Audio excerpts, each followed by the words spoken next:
ভক্তদের দেখতে একদিন লক্ষ্মী দেবী স্বর্গ থেকে পৃথিবীতে আসেন।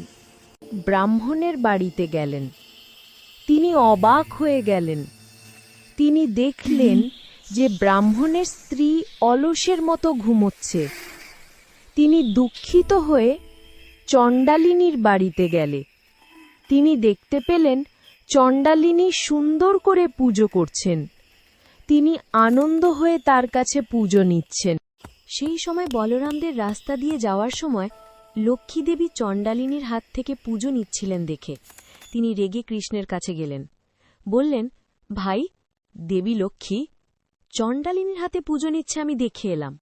লক্ষ্মী দেবী যখন কৃষ্ণার কাছে এলো, কৃষ্ণ বললেন, তুমি চণ্ডালের বাড়ি গিয়েছিলে, তাই কৃষ্ণ লক্ষ্মী দেবীকে ঘর থেকে বের করে দেয়। লক্ষ্মী দেবী দুঃখে অপমানিত হয়ে তিনি বনে চলে যায়। লক্ষ্মী দেবী বনের মধ্যে হনুমানকে স্মরণ করল। হনুমান এসে দেবী লক্ষ্মীর সামনে নত হয়ে প্রণাম করল।